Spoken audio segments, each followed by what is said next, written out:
Hello guys! Welcome. Collective reading tayo ngayon para sa no contact situation. Tingnan natin kung ano yung kanyang nararamdaman ngayon, ano yung sitwasyon niya ngayon, at ano yung gusto niyang sabihin sa'yo. Okay? So be open-minded po, hindi po halos lahat makaresonate. Thank you nga po pala sa mga nagsusubscribe, sa mga bumabalik. Maraming salamat po. So start na tayo. Ano yung situation ng person mo ngayon?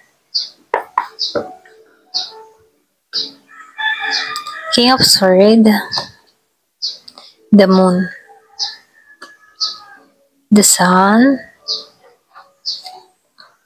and Three of Pentacles. Meron the Hermit, Five of Pentacles, Ten of Cups, Star, Two of Pentacles, Knight of Cups reverse, the Lovers, the Empress reverse, and the Death. So dito yung energy ng person mo dito sa King of Swords reverse and the Moon, lumalabas dito na andun pa rin yung emotion ng nararamdaman ng tao na to sa'yo. Meron siyang lihim na gustong isiwalat sa'yo pero wala siyang lakas ng loob. Okay? Meron itong mga tinago, pwedeng meron siyang atraso. Andun pa rin yung feelings ng tao na to sa'yo sa malayo. Merong distance sa inyong dalawa. Pwede rin sabihin nasa ibang bansa ka, pwede rin siya yung nasa ibang bansa, or pwede rin nasa Luzon, nasa Bisaya, or nasa Mindanao. So, lumalabas dito, merong pag-itan sa inyong dalawa, na kung saan, nakikitaan ko dito, andun pa rin yung connection, okay? Feel mo siya, feel mo pa rin tong tao na to, andun pa rin. Kaya lang, itong tao na to, nakikitaan ko dito, wala tong lakas ng loob na humarap sa'yo. Wala siyang karunungan, hindi niya alam kung paano niya ipipresenta yung sarili niya sa'yo. Hindi niya alam kung paano mag-i-start na sa'yo. Hindi niya alam kung paano niya sasabihin yung point of view niya para sa'yo, okay? So, lumalabas dito, hindi nito matagpuan yung bagong simula sa iba. Pwede rin sabihin, ikaw pa rin yung iniintay ng tao ito, okay? So, dito, lumalabas dito, gusto na ng tao na to na maging masaya. Kaya lang, nakikitaan ko dito na meron ditong ayaw pang makipagkasundo. Pwedeng hanggang ngayon ay wala pang usap, wala pang contact, or pwede rin sabihin nagdededmahan pa din, or pwede rin dinededma mo tong tao na to.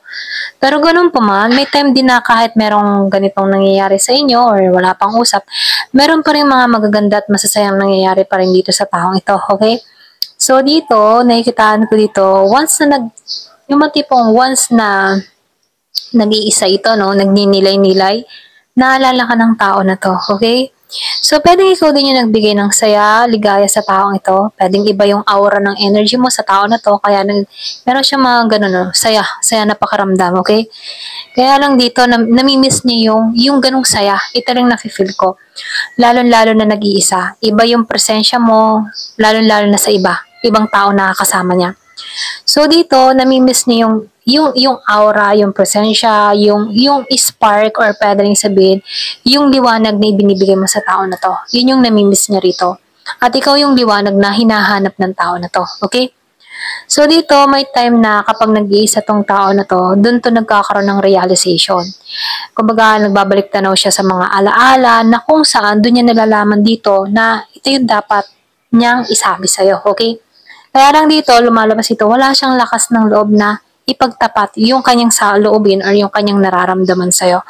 Meron tong mga nilihim, okay? May lihim na nakakibat dito. Kaya lang itong tao nito, hindi pa siya handa na sabihin sa'yo ang totoo. Pwede rin sabihin, hindi pa siya handa kasi pwedeng ayaw mo itong paniwalaan, or pwede rin may kutob siyang hindi mo ito paniniwalaan rito. Okay?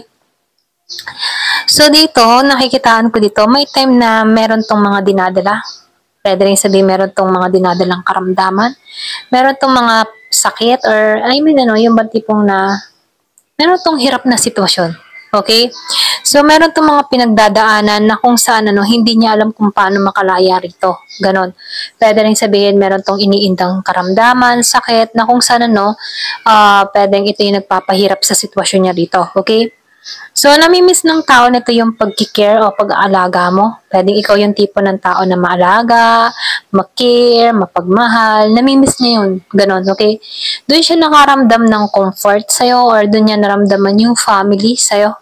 Kaya lang dito, dahil ramdam niya yung pag-iisa, walang kadamay dito, doon niya naiisip dito once na nag-iisa siya, okay? Na kung saan ikaw yung naaalala niya. Lalo-lalo na kapag meron siya mga iniindang karamdaman dito, okay? So dito, nakikitaan ko dito, meron tong paghiling, pwedeng hinihiling ka pa rin ng tao na to, okay? Pwedeng nagmamanifest siya or tinatry niya yung ganon, manifestation, affirmation, na kung saan hinihiling niya to. Kumbaga, pwede rin lagi to nakatingala sa langit. Ito lang nakikita ko dito. Pwedeng meron siyang hinihiling dito sa taas, kay God, sa universe, na kung saan ito yung gusto niya mangyari, yung Ten of Cups. Kaya lang nahihirapan na siya rito, okay? Sa Five of Pentacles. So dito, lumalabas din dito, pagdating naman sa pera, magaling naman tong bumalanse, okay? Pwede rin meron tong, parang may pagkakuripot or pwede rin sabihin magaling siyang humawak ng pera, alam niya kung saan gagastusin yung pera, hindi to materialistic or hindi to gastador, alam niya kung saan niya paglalaanan yung mga importanteng bagay, okay? So nakikitaan ko dito, ramdam ng tao na to yung kawalan, okay? Pwede rin sabihin single tong tao mo dito ngayon, ano, yung person mo ngayon, ano. Kumbaga, nakikitaan ko dito na wala ka nang binibigay na atensyon, oras, o care sa tao na to. Or pwede rin sabihin, nawala na rin yung romantic feelings mo sa tao na to. Kumbaga, pwede rin wala ka nang nararamdaman or pwede rin sabihin na walang ka nang amor, okay? So dito, nakikitaan ko dito, ikaw yung kanyang iniisip na soulmate, ikaw yung true love niya, ganun kanya i-describe, ano. Kaya lang dito, nakikitaan ko dito, kabaliktaran mo. Kung siya, tinuturing kanya na ganun, ano, soulmate mo siya, ganyan, ganyan, ganyan kanya, okay, soulmate, true love, ganyan. Kaya lang ikaw dito, nakikitaan ko dito na kabaliktaran, okay? Tingin mo sa tao na to, toxic, energy vampire, or pwede rin sabihin na karmic, relationship, karmic lesson, mga ganun, no? So, kabaliktaran, ganun mo to tingnan. Hindi marunong, irresponsible, or selfish, mga ganun, no? So, dito, ganun mo siya tingnan, pero ang tingin ng tao na to sa'yo, ikaw yung para sa kanya, ikaw yung soulmate niya. Pwedeng natuklasan niya na ikaw pala yung soulmate niya. Kaya dito, ano, gusto niya ng bagong simula sa'yo. Kaya lang dito, ayaw mo talaga. Ayan, yung iba sa inyo, ha. Ayan, ito lang nakikita ko dito. So, tingnan natin yung kanyang emotion. Excuse me. Give me the message.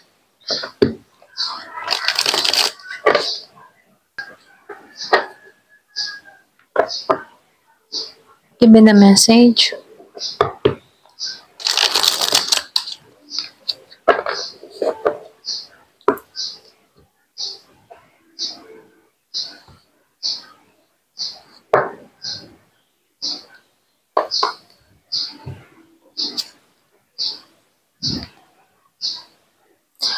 So, dito, no, nakikitaan ko dito. Kailangan mag-focus ng person mo sa self-growth, okay? Kasi pwedeng ito yung, ang tingin mo dito yung kanina, sinabi ko kanina, toxic, energy vampire, karmic relationship, selfish, mga ganyan, ano. So, dito, no, nakikitaan ko dito, yung iba sa inyo, meron kang person na unti-unti niya nang binabago yung sarili niya. Okay? Pwedeng nagmamature na to, nagpo-focus sa sarili niya. Kumbaga, hinahanap niyang muli yung kanyang, kumbaga, hinahanap niyang muli kung paano siya magsisimula. Okay? Pwedeng inaayos niya yung sarili niya dito. Kaya lang dito, iba yung image mo. Kumbaga, iba yung pagtingin mo sa taong ito. Ganon. So, meron akong nakikita dito na trouble, unexpected. Pwedeng biglaan itong dumating sa buhay mo or pwede rin biglaan itong magparamdam sa'yo. Okay? Kaya lang dito, no, lumalabas na meron takot. Or pwede rin sabihin na iba sa inyo, pwedeng na-shock siya nung umalis ka dito, unexpected. Okay? Ito rin nakikita ko din eh. So, merong rejection na nangyari. Merong abandon na nangyari sa inyong dalawa. Merong umalis. Kumbaga may takot na naramdaman. Pwedeng natakot siya sa rejection, yung iba sa inyo, or pwede rin inireject mo tong tao na to. Kaya dito, wala siyang lakas ng loob na humarap sa'yo. Pwedeng takot siya sa rejection, or pwedeng takot siya na hindi mo siya pansinin dito, ganyan. So dito, no, nakikitaan ko dito, mahabang panahon din tong na-drain. Pwedeng mahabang panahon siya na na-stuck sa sitwasyon, okay? Pwedeng wala kang ka-idea na nakaranas din to ng stagnant, ano? Doon niya naramdaman yung pagkawala mo. Ikaw lang talaga yung nagbibigay ng craving sa tao na to. Iba yung attach mo sa tao na to. Iba yung aura mo. Iba yung dating mo. So, lumalabas dito, pagdating sa'yo, ikaw yung gusto niya, inaasam niya dito. So, single siya ngayon. Lonely. Ramdam niya yung kawalan. Para ba siyang pinabayaan, ganon? Nag-iisa. Ganyan. Obsessed. Ibig sabihin obsessed to, may addiction. Kumbaga, hindi ka makalimutan ito. Ayan. Meron siyang hindi makalimutan sa'yo. Nagkakaroon to ng pananaw sa buhay. Kumbaga, kinaklaro niya yung kaisipan niya. Nandito kasi siya sa self-growth. Kumbaga, pwedeng in-isolate tong tao na to para makita niya yung mga pagkakamali niya at para maitama niya yung sarili niya dito. Okay? So, dito, mayroong maghahabol. Kumbaga, pwedeng gusto kang puntahan, gusto kang suyuin, kaya lang merong toxic. Pwedeng merong toxic sa paligid, kahit gusto kang sama, yung man tipong, kahit gusto ka niya, merong mga tao sa paligid na ayaw, okay? So, ito na nakikita ko, may toxic sa paligid, pero ikaw yung happiness ng tao na to dito. So, dito, ano nakikitaan ko dito, kailangan ng pakawalan, okay? Mag-cleansing, pakawalan na yung mga negative emotion, palayain yung sarili. Meron talagang gusting, ano, meron tumakbo. Kumbaga, chasing and running, ano. Pwedeng before ikaw yung nahabol sa tao na to, pero tumigil ka. Kaya, yung matipong, before pwedeng ikaw yung humahabol dito. Kaya lang, pwedeng naliwanagan ka dito, tumigil ka dito. Kaya dito, ano, pwedeng ikaw na yung tumatakbo sa taong ito. Okay? Ayan, merong umiiwas. Biglang nawala. May nagpuput ng boundaries. Ganyan. Kung before ikaw yung gustong-gusto dito, pero ngayon, dahil nakita mo na ang halaga mo, meron ditong naggusting, meron ditong gustong, yung ba tipong meron ditong gustong umiwas, meron tumatakbo, nagpuput ng boundary. Kumbaga itong tao na ito, enough is enough, okay? Tama na, nasasaktan na, tigil na, ganon. Natauhan, ganyan, may natauhan. So, meron nag-i-spy, pwedeng nag-i-spy tong tao na to, bakit ganito yung inaasal mo, bakit biglang nagbago ka, before lagi kang humahabol, bakit tumigil ka, bakit meron ka ng pinuput na boundary sa sarili mo. Ano nangyari, okay? So, nakikitaan ko dito, merong tao na inaalam yung information, ano bang nangyayari, bakit nawalan ka na ng sigla sa kanya rito, nawalan ka na ng interest sa kanya rito, na kung saan kahit marami siyang pagkakamaling nagagawa, ikaw pa rin yung humahabol dito, okay? Kahit marami tong pagkakamaling nagagawa sa'yo, tanggap mo pa rin tong tao na to kasi mahal mo. Pero dahil tumigil ka dito, nagtataka to, nag-i-spy, meron na bang iba? Okay, inaalam mo information sa social media, meron siyang pamamaraan kung paano niya i-spy ka, okay? So, tingnan natin kung ano pa yung gusto niya sabihin.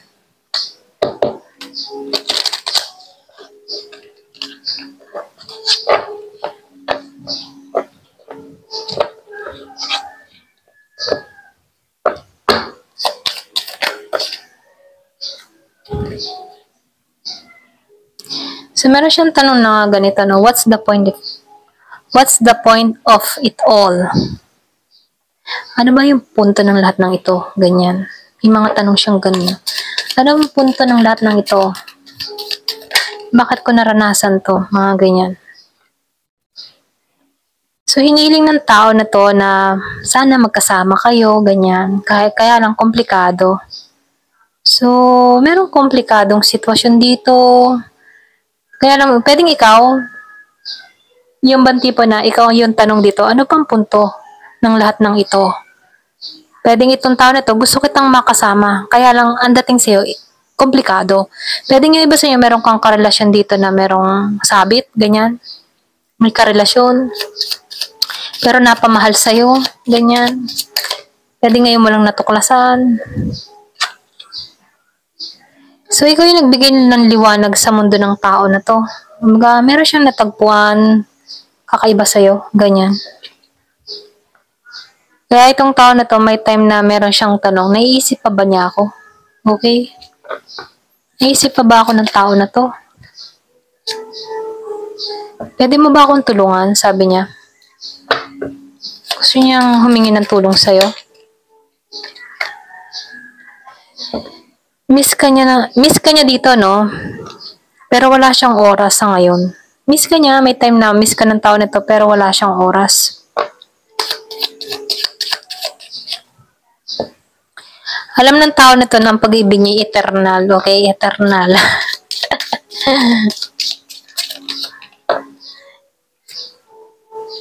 Hindi pa to yung tamang oras. Okay, may mga ganun ano. Hindi pa ito yung tamang oras. Pero gusto ka ng tao na to. I want you.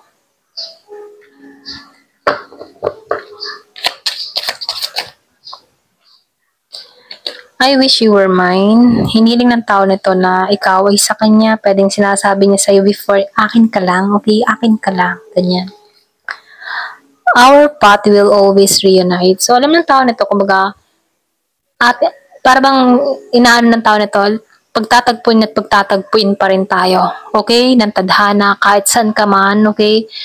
Ikaw at ikaw ay pagtatagpuin pa rin tayo. Parang ganon, alam mo yun? Tipong ganon. Kahit anong mangyayari, magtatagpo at magtatagpo pa rin kayo. Ganon, okay? May ganon siya.